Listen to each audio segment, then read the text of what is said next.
In this lecture, I'm going to talk to you about the fauna of Taiwan. We all know that the Earth is the only planet in the universe that has living things, and it has very high, extremely high biodiversity. 34 biodiversity hotspots has been identified. That includes most of the Southeast Asia, but Taiwan is not included. In fact, Taiwan also has very high biodiversity. Currently, more than 55,000 species has been recognized. The 55,000 different species are in 7 different kingdoms. The animal kingdom is the most diverse one. There are about 36,000 animal species. Most of them are arthropods. Only about 10% are vertebrates. Because of the time limit of this lecture, I'm going to talk mostly about the vertebrate animals. Because we will only be skimming the surface of this incredible fauna diversity in Taiwan, I encourage you to look up this website to know more about the fauna in Taiwan. The diverse ecosystems contribute to the high species diversity in Taiwan. Located in subtropical zone, Taiwan has various types of ecosystems from flatland to high mountain areas. From alpine tundra at 3,600 meters in elevation all the way to the ocean. There are also crisscrossing valleys and complicated topography on the island. Such unique landscape gives rise to a rich diversity of animals. They have different habitats and inhabit different ecosystems accordingly. Here you can take a glimpse of different ecosystems in Taiwan, separated by different elevation from high, medium, and low elevation. From the look of the colors in this slide, you can see there are very diverse ecosystems in Taiwan. The isolation of Taiwan Island from mainland and also different high mountain tops create the habitats very distant from each other, and that gives Taiwan very high percentage of endemism. For example, among 21 species of rodents, 9 of them are endemic species or endemic subspecies.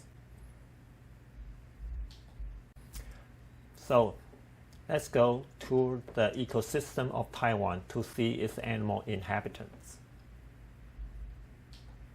This is an alpine tundra at 3,900 meters. This is in the mountain of Nanhu Dashan. You can find Formosan sirop on the slope of alpine tundra. This one is dashing down the rocky slope. The hoofs of Formosan sirops separate to 2 sides, unlike other goats or cows, and they can easily hold on to rocks on steep slopes. They are also good tree climbers, so you can sometimes find them in the trees. Taiwan sirops are small, but they can jump as high as 2 meters. Among all mammals in Taiwan, they are the best high jumpers. Formosan sirop is a bovid, endemic to Taiwan. That means they are related to cows. Both sexes of this animal bears horns. This animal can be found from alpine tundra all the way to the lowland.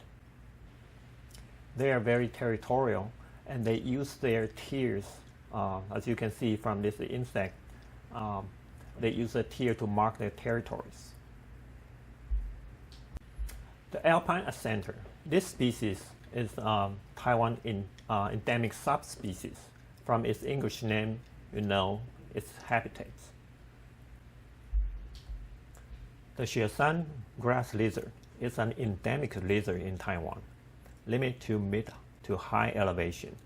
Because lizards are ectothermic, they often bask in the sun on rocks in early morning.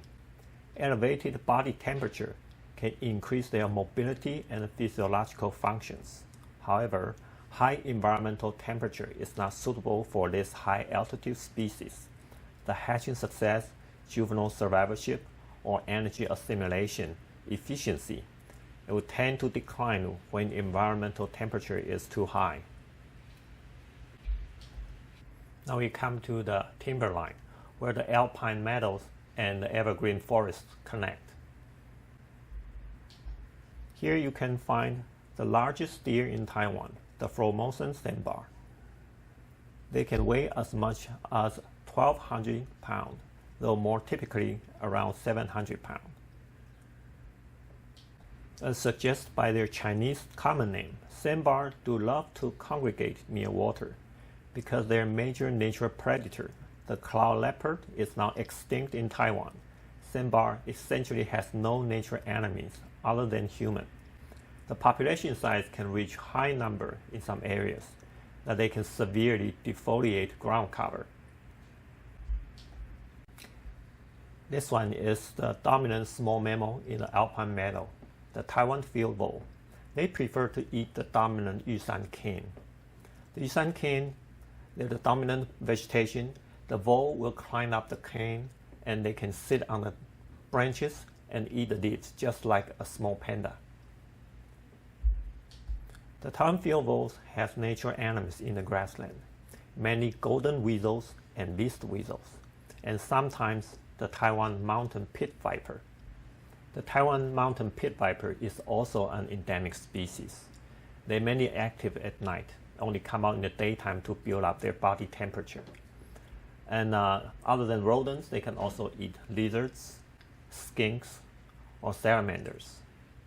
Here you can see a mountain pit viper feeding on an endemic species, the Taiwan alpine skink. In this slide, you can see two Taiwan alpine skinks copulating. Now we will enter the evergreen forest that connect to the meadow. In Taiwan, the alpine meadow is mainly composed of Taiwan fir or Taiwan hemlock, and the understory will also be yusan cane. Taiwan field vole also occur in this habitat, but in this habitat, they become an omnivore. They don't just eat bamboo, they also eat fungi and insects. At the junction between meadows and forests, it's very easy to see and hear the endemic species, the Taiwan laughing thrush. They will be hopping around on the ground, picking up insects, berries, and cookie crumbs. They flash the golden wing feathers when glide from branch to branch, a magnificent view in the high mountain. Entering the evergreen forest, if you look to the top of the tall evergreens and listen for the twittering sounds, you can often see packs of small birds. They are likely the golden crown kinglet or coal tits. The coal tits are also an endemic subspecies. This species resemble other tits in their acrobatic skills. They can pick out the seeds from fir cones. Shown here are the blue cones of Taiwan fir. Coming out of the forest, maybe you will see some ponds and lakes. Alpine meadows are sometimes dotted with small lakes and ponds. In the summertime, you can easily find many giant dragonflies, the Taiadoners, by those lakes. Yet the habitats of these fearful endemic subspecies have been adversely affected by human activities, such as water pollution by hikers and fish releasing by religion groups. Flowing through the alpine meadow and alpine forest are these alpine creeks.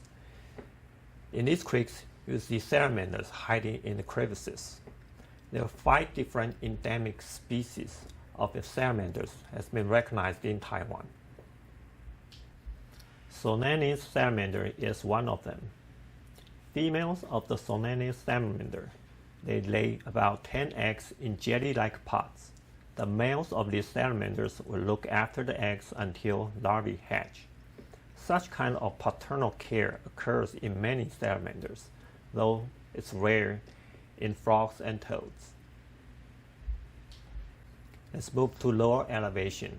At around 1500 meter elevation, there's a unique ecosystem we call fog forest ecosystem.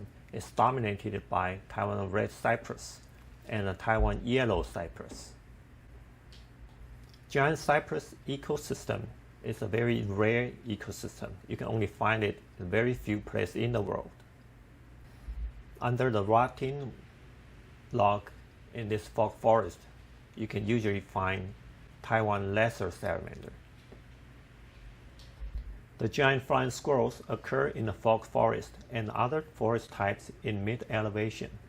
This gorgeous animal is an endemic species. They are not capable of powered flight like birds or bats, yet they can glide up to 75 meters with the aid of the patagium, a furry membrane that stretches from wrists to ankles. Next, let's step out of the fog forest and travel to the mixed forest in mid-elevation. In this elevation, you'll find evergreen and broadleaf trees in the same place. In this ecosystem, which is quite common in Taiwan, you can find this magnificent endemic bird, the swinehurst pheasant. Some people consider it Taiwan's national bird. It was named after the British naturalist and ambassador, Robert Swinhoe. About 1/3 of bird species of Taiwan and many other vertebrate species were first reported by Swinhoe. The Formosan black bear is an endemic subspecies. It's the largest carnivore in Taiwan. Researchers found this species build nests, unlike other bears in the world. This species will bend tall grass and weave them into a bowl-shaped nest. They have large home ranges and can roam up to 200 kilometers yearly. Thus, they need very extensive continuous forest tracts to maintain a healthy population. The Formosan yellow-throated marten. This species is very unique because they will hunt cooperatively on small on a prey that's larger their size, like muntjac. It's about twice or 3 times as big as they are. They are also very good climbers. In the daytime, they can rest in the tree. The muntjacs are also called barking deer. They're the most abundant deer in Taiwan. Their calls sounds like dog barking, similar to the seals. They distribute from lowland all the way to high elevation. The martens are their natural enemy from the mid to high elevation. Taiwan kit is a rare endemic species. It's not easy to see them even when they are around. They like to forage near the tree canopy. They often form mixed species flock with other small-sized birds, such as Taiwan euhina. In winter, like many other mid-high elevation bird species, they will migrate to lower elevation. Taiwan euhina is another endemic bird species. Although small in sizes, they can sing quite loudly, which sounds like "to meet you," which welcome the hikers to the forest. They are one of the few bird species in the world that will form cooperative breeding groups. Unrelated individuals will lay eggs in the same nest, take in turn incubate eggs, feed young. This is a very peculiar social behavior because it's unrelated individuals that cooperate. Researchers suspect that it's probably because their nesting attempts often fail due to typhoons. This is one of the most intensively studied bird species in Taiwan. This slide is showing a couple of Taiwan euhina researchers working clockwise from upper left. Here you can barely see a camouflage nest in the tree. And then to the right, a very tiny egg, smaller than the size of a Taiwan dollar coin. And then you can see researcher misnetting the adults. And the last one, you can see they are weighing a hatchling from the nest. The short-legged Jeppardura is a common tree lizard species in mid-elevation. There are 5 different species of tree lizards in Taiwan, all of them endemic. They like to occur at the edge of the forest. For this particular species, its hind leg is shorter than other species, so that's how it got its name. All the tree lizards they like to do push-ups when approached by humans or maybe predators. Mid-elevation evergreen plantations are a very common ecosystem in Taiwan. Here is the view from the tree canopy level. Many species we have mentioned earlier, such as Taiwan tit, Taiwan euhina, and Formosan giant flying squirrel, can be found in this ecosystem. Another species of flying squirrel, the Formosan white-faced squirrel, can also be found here, together with the giant red flying squirrel. Both giant flying squirrels are leaf eaters. They feed on leaves and buds. In the winter, they'll take mature leaves or leaf petioles. Next, we come to the lowland. This is a broadleaf forest ecosystem.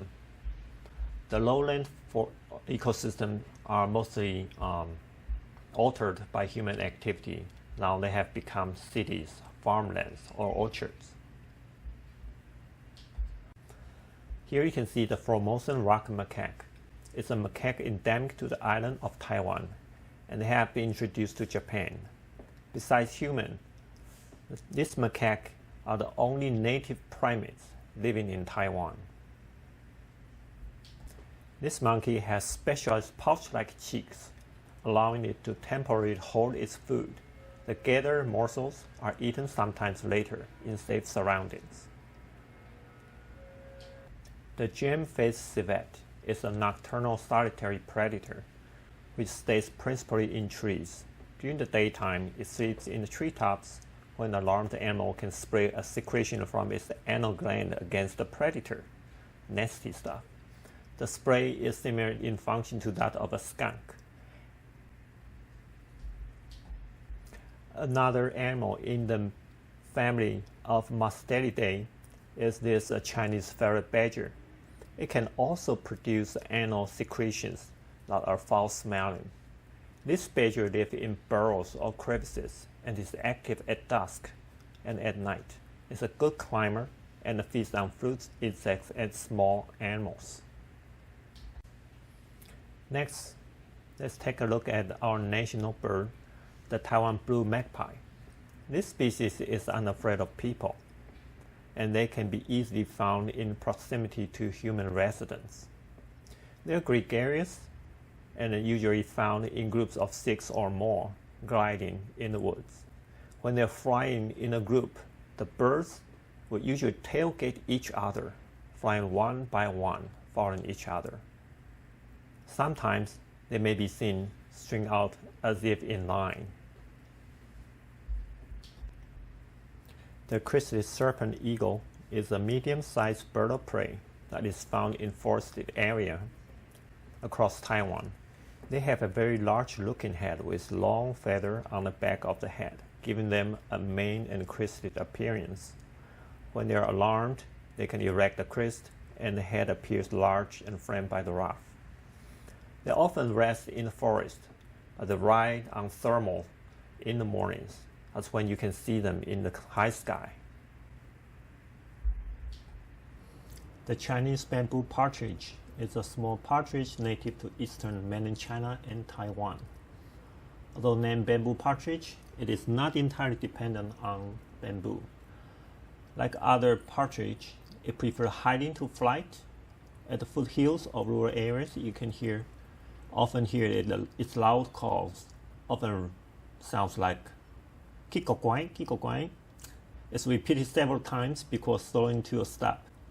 And this call can be heard far more than the bird is actually seen. Although this species is actually very common in Taiwan. The yellow-mouthed Jeparura is an endemic subspecies in Taiwan. They can run on tree trunks, balancing themselves with long tails. When they fall from the trees by accident, they'll bend their tails toward the head to make sure they will fall on their fours, not the head. The Taipei tree frog, the Taipei green tree frogs, are endemic to Taiwan and are usually found in the weeds bordering rivers on farmland containing moist soil and in muddy bushes near streams, ponds, and freshwater swamps. The mating season occurs between winter and spring. The females will dig holes in which to make nests and lay their eggs, which are foamy in appearance. After the eggs have been laid, the nests are then covered with a thin layer of mud to conceal and protect them. Adult frogs feed primarily on arthropods and that can be found on the ground.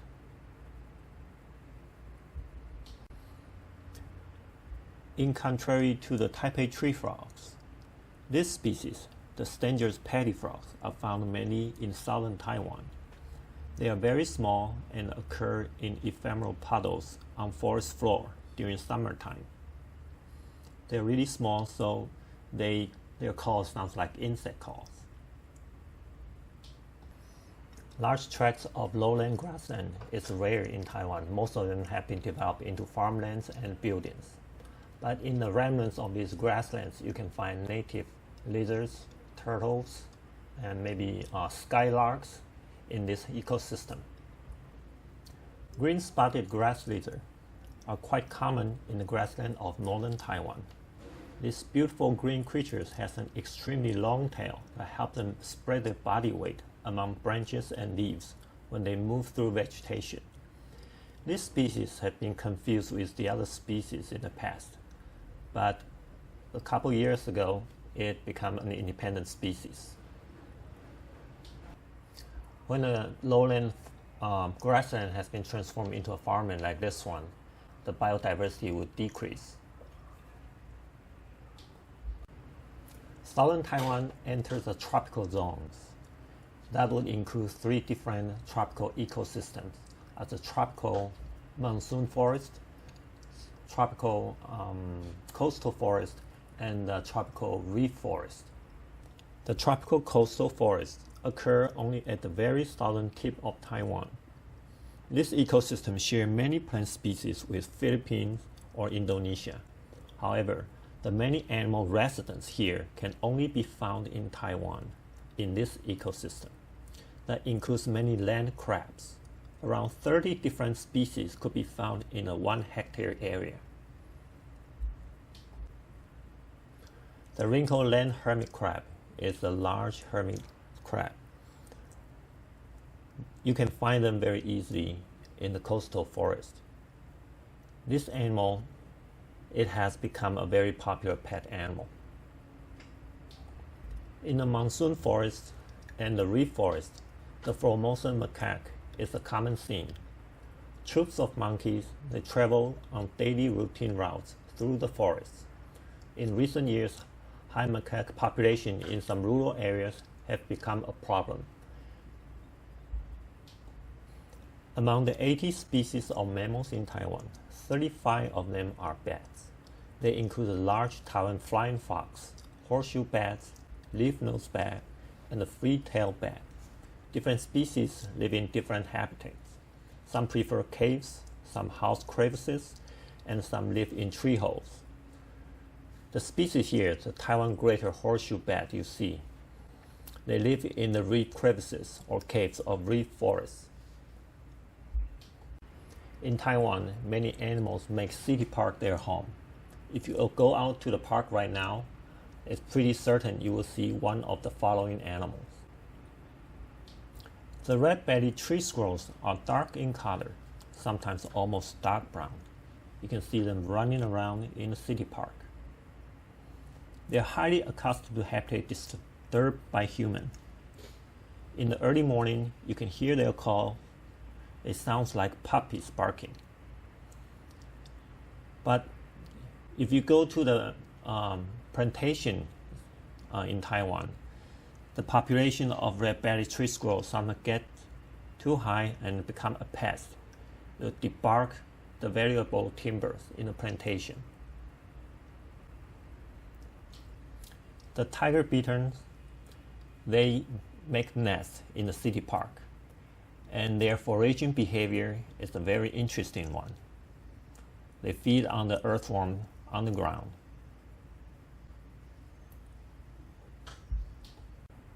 The Chinese bulbuls, white eyes, and the Eurasian sparrows are the three most common bird species in the city park throughout Taiwan. The species you see here, the Chinese bulbuls, are the noisy one, particularly during the breeding season in late spring to early fall. This species has a sister, the endemic Taiwan bulbul, which replaced Chinese bulbul in eastern and southern Taiwan. The swing-host Jeppalera is an endemic species. They look like miniature dinosaurs. This species would be playing hide and seek with you when you approach by circling around tree trunks.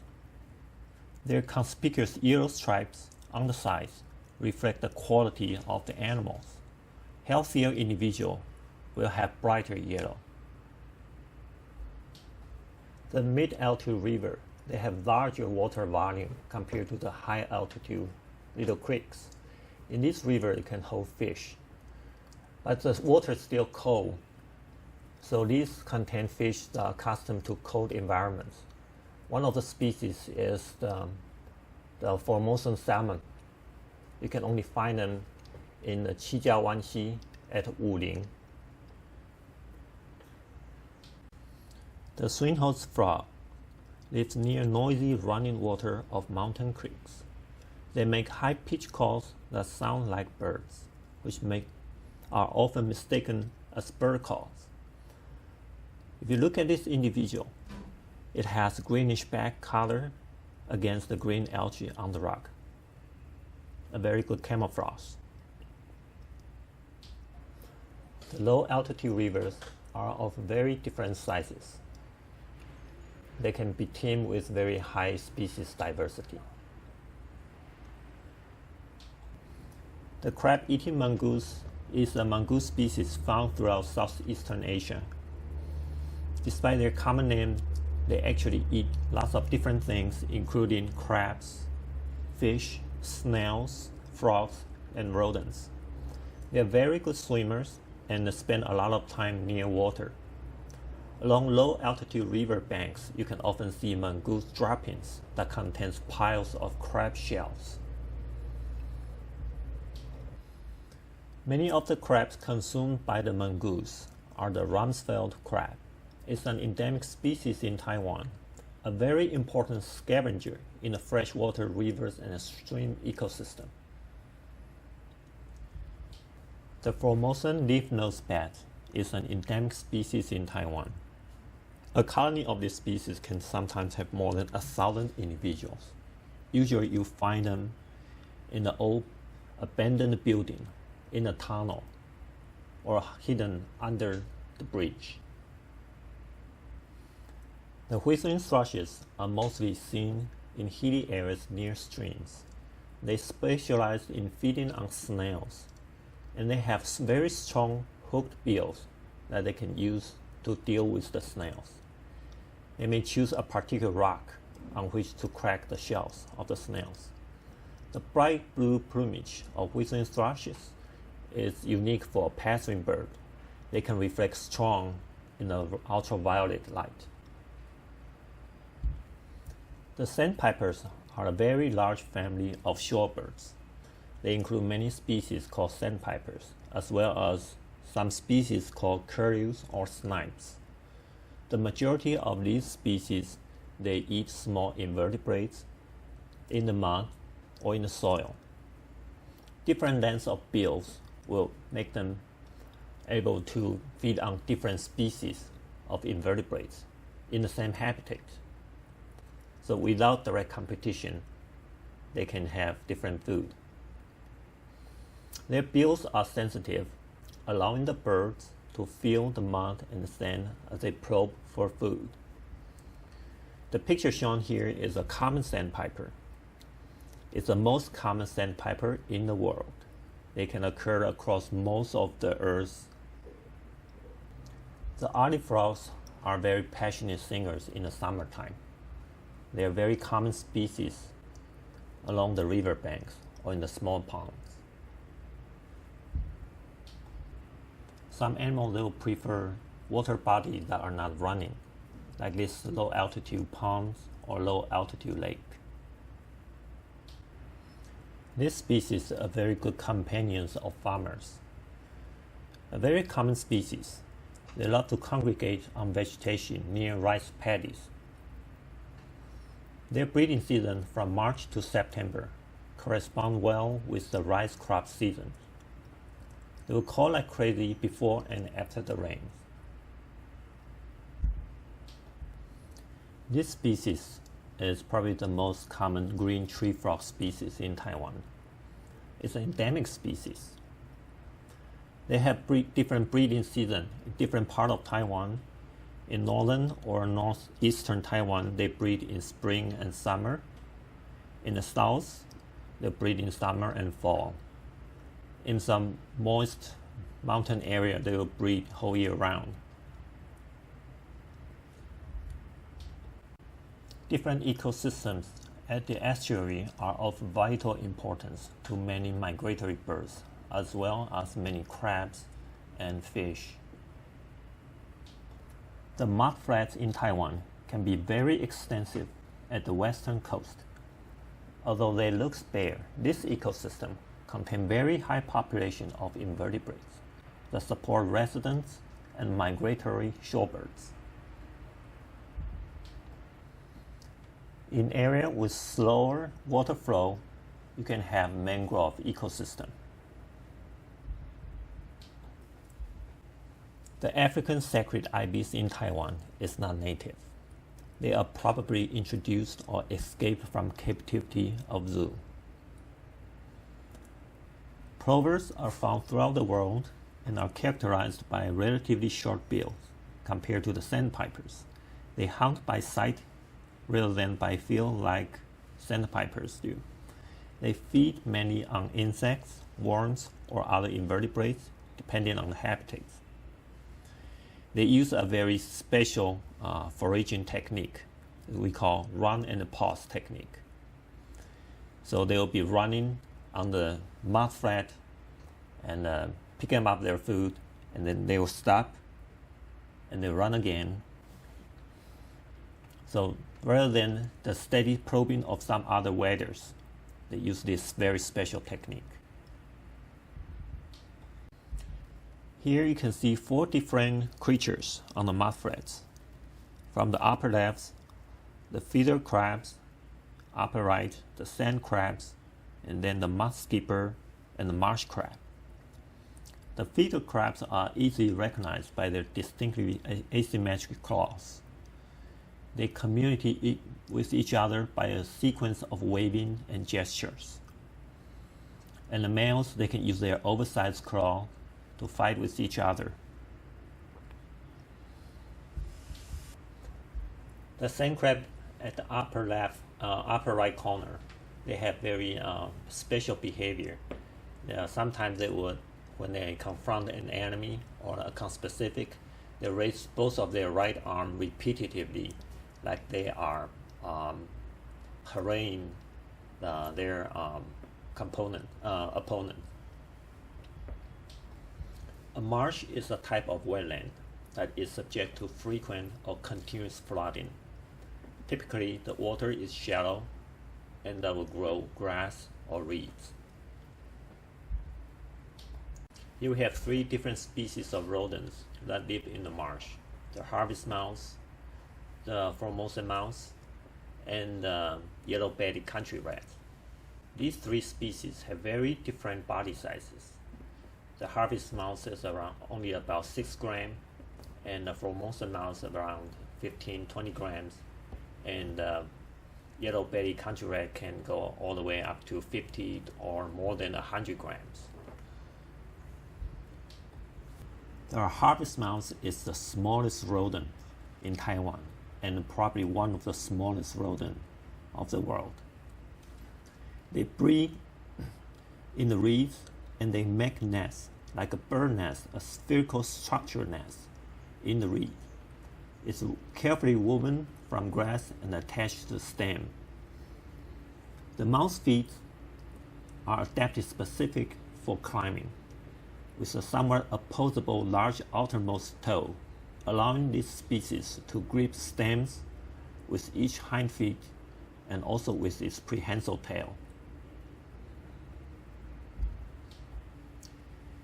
The black-faced spoonbill has the most restricted distribution of all the spoonbills, and it is the only one species that is regarded as endangered. It is very well protected in Taiwan. You can now see them in one of our national parks in southwestern Taiwan.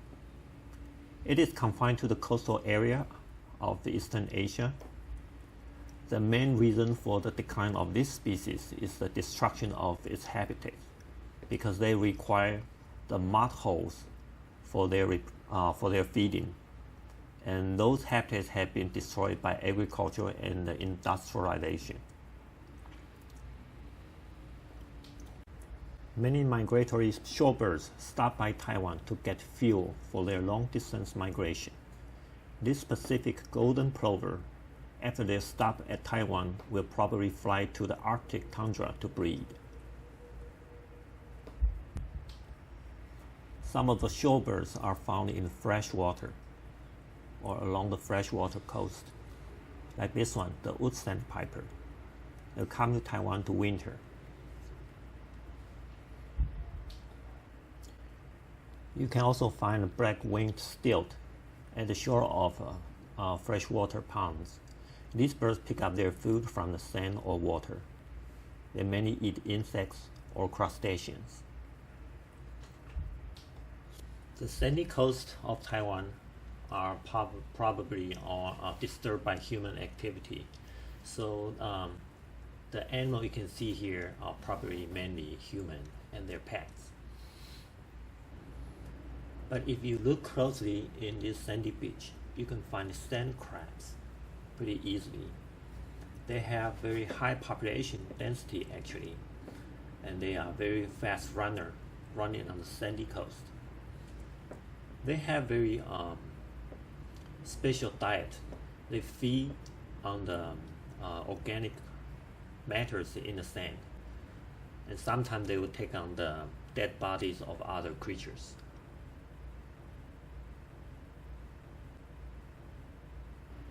The reef coasts are made from the remains of corals. They are made under the seawater level, and they will rise over time above the sea level, and offer lots of hiding place for some land animals, some like lizards and land hermit crabs. And in the water, they also offer the hiding place for some like sea snakes.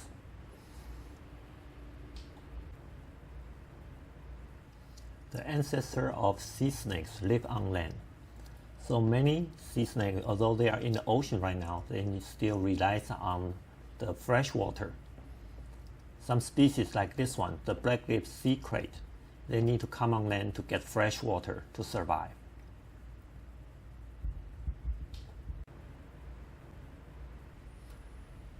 The yellow-bellied sea snake. This species is more adapted to the ocean life now. This group of sea snakes, they have paddle-like tails and a laterally compressed body that makes them look like eels. However, unlike fish, they still need to surface regularly to breathe. In this lecture, we have traveled from the alpine tundra to see many of its land animal inhabitants. Now we come to the ocean. Here you can see the Dongsa Atoll National Park. With that, I'm going to put the period on this lecture.